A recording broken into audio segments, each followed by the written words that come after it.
Halo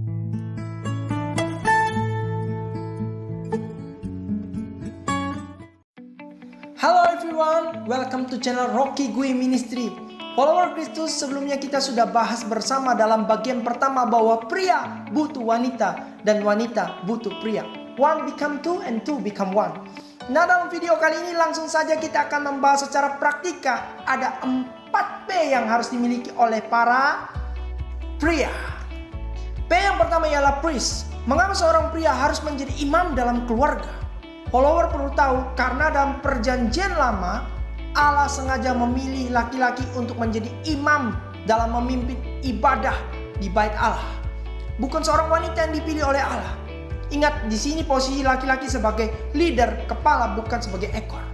Oleh karena itu follower perlu tahu juga bahwa ada banyak sekali tugas dari seorang imam. Namun di dalam hal ini saya hanya paparkan 3 poin penting tugas seorang imam dalam perjanjian lama. Yang pertama adalah memberkati.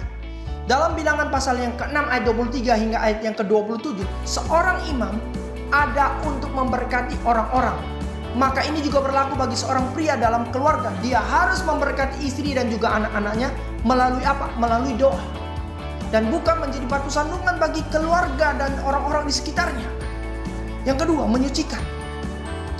Dalam Imamat 15 ayat 30 hingga 31, seorang imam harus hidup kudus karena imam bertugas untuk mendamaikan hubungan antara Allah dengan seseorang yang melakukan apa? Melakukan dosa.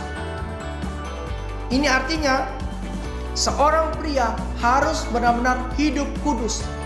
Tidak akan mungkin seseorang menuntun orang lain untuk hidup kudus sedangkan ia sendiri masih hidup di dalam dosa. 3. Mengajar. Tugas seorang imam harus bisa mengajar. Di dalam 2 Raja-Raja pasal 12 ayat yang kedua, seorang imam harus cakap mengajar untuk membawa umatnya hidup benar di hadapan Tuhan.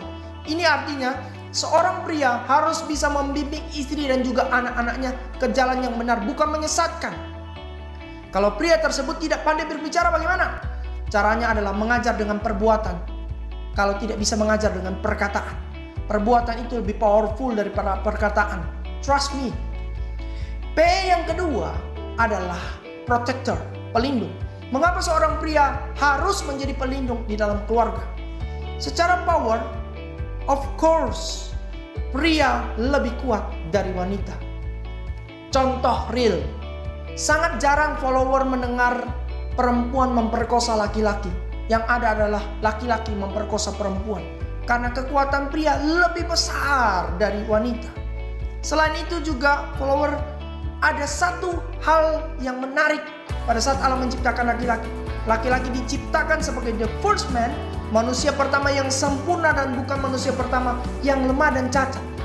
It's the perfect man yang great dan perfect, powerful. Jika boleh saya katakan, Adam is the first Superman. Akan tetapi the Superman bisa menjadi mati saat jatuh di dalam dosa. Karena Roma pasal yang ke-6 ayat 23 mengatakan upah dosa ialah maut. Follower bisa lihat, semua jenis male, pria, pasti lebih tinggi dan lebih besar dari female, wanita. Contohnya, hewan, singa betina tidak sebesar singa jantan. Ikan cupang yang jantan beda sekali dengan versi betina. Ayam jantan berkokok dan memiliki jambul dan bukan ayam betina. Sekarang kalau pria yang jelas-jelas jenis kelaminnya laki-laki tapi tidak dapat melindungi wanita, apakah boleh saya bilang bahwa itu adalah wanita pria alias waria? Jenis kelamin pria tapi perilaku lemah seperti wanita. Ada yang melihat istrinya pingsan, dia juga ikut pingsan. Ada yang melihat istrinya berdarah, dia pingsan duluan. Ada juga pria yang hanya berani dengan wanita dan anak-anak. Nah, ini harus disadari oleh para pria bahwa kita diciptakan untuk melindungi, bukan dilindungi. Anak dan wanita butuh dijaga agar mereka merasa nyaman. P yang ketiga ialah provider. Adam adalah taksonom pertama di dunia. Salah satu pengertian taksonomi adalah penamaan atau pemberian nama pada binatang. Dalam Kejadian pasal yang kedua ayat 20, Adam yang memberi nama kepada segala jenis ternak, burung, binatang hutan. Ini luar biasa jenius karena ia bisa menghafal dan mengingat secara jelas nama-nama binatang. Follower, kadang kita salah kaprah. kita salah kira bahwa yang memberi nama kepada Hawa adalah Allah.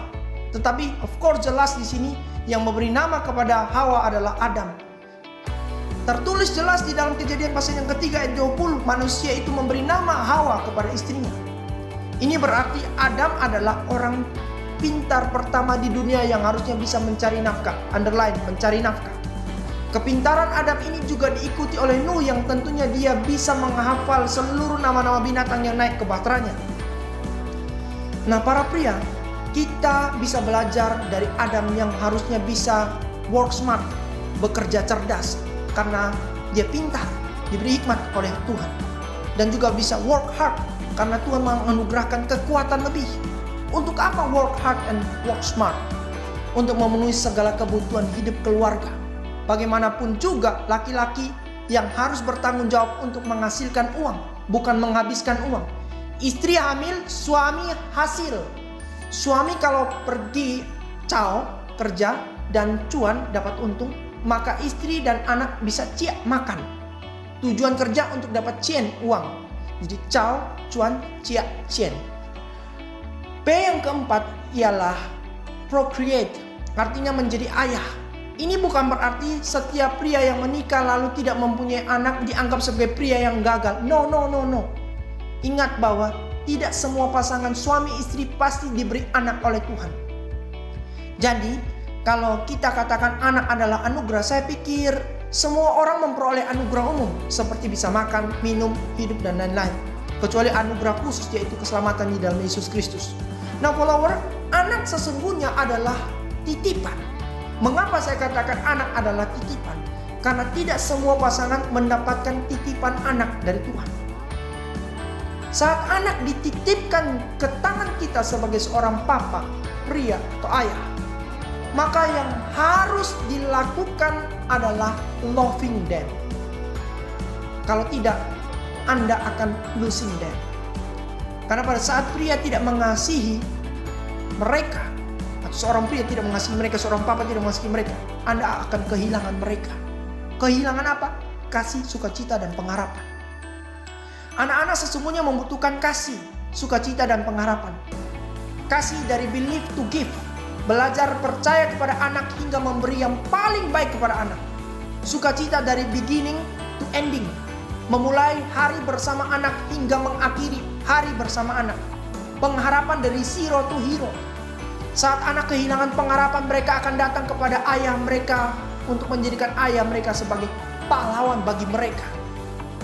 Follower Kristus, ingat ada 4P, yaitu priest, protector, provider, and procreate. Thank you for watching this video. Jika video ini bermanfaat bagi Anda, please bagikan kepada suami, istri, orang tua, anak, sanak saudara. Please remember to like, comment, and subscribe channel ini. See you in the next video and bye.